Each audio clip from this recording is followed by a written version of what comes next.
Bonjour et bienvenue sur ma chaîne Mireille Budget. Ça fait plaisir de savoir que tu es là et que tu es tombé sur ma vidéo. Voilà.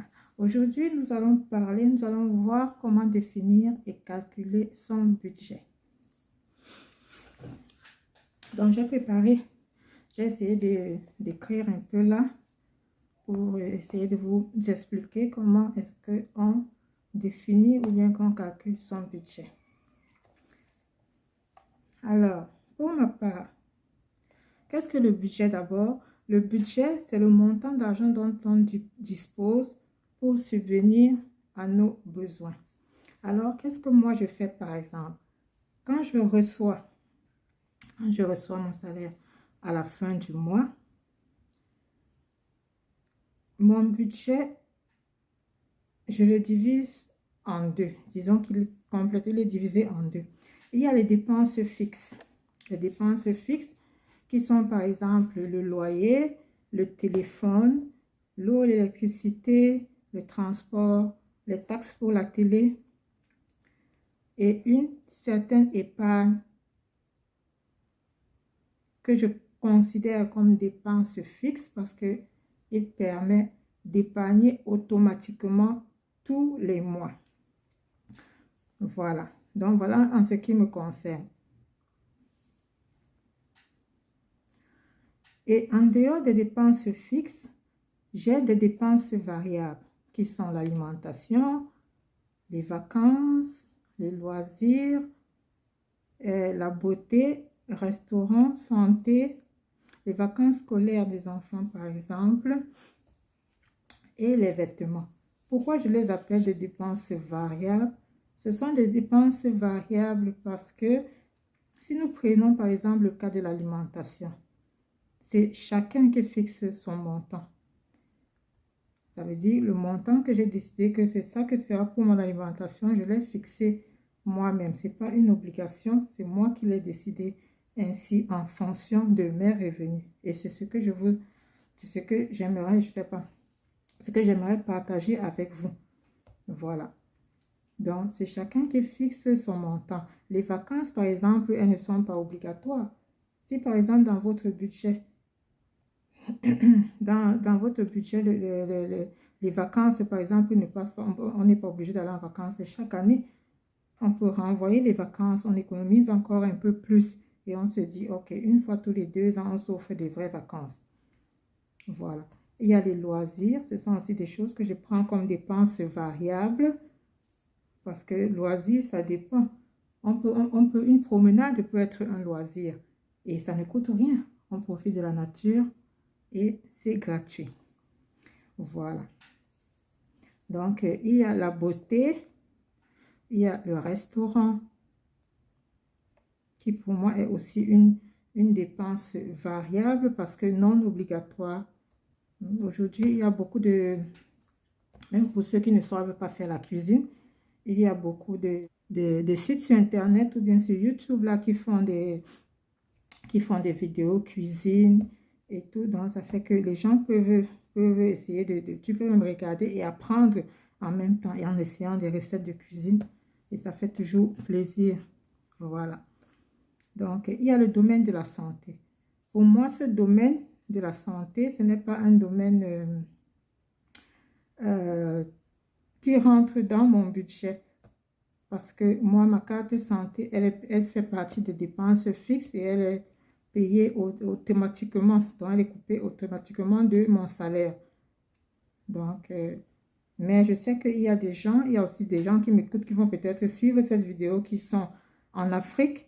Donc, ils peuvent prévoir dans leur dépense variable une petite enveloppe santé ou un petit montant qu'ils mettront là pour la santé. Comme ça, quand on est malade, on regarde sur ce qu'on avait épargné pour sa santé. On peut acheter un médicament, on peut acheter des médicaments ou aller à l'hôpital, payer ses frais d'hôpital avec. Voilà. Voilà. Et dans mon cas encore, j'aurai les vacances scolaires des enfants. Je les mets ici en dépenses variables parce que ce n'est pas tous les mois que ça arrive.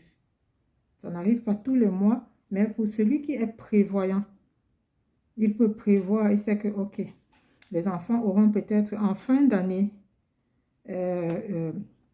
des vacances scolaires, il peut prévoir ça. Il peut prévoir ça dans ses dépenses.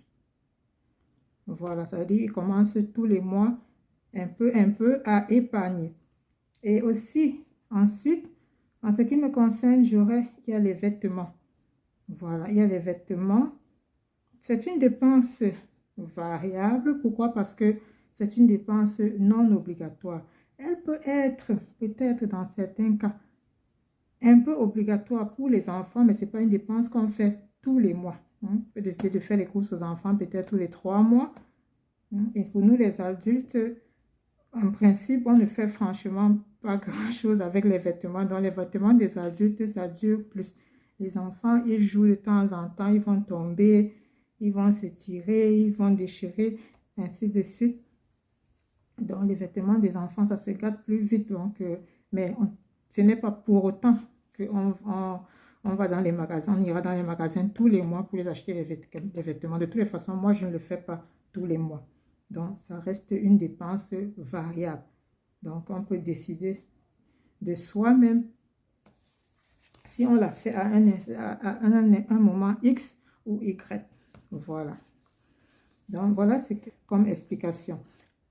Et alors, comment définir et calculer son budget?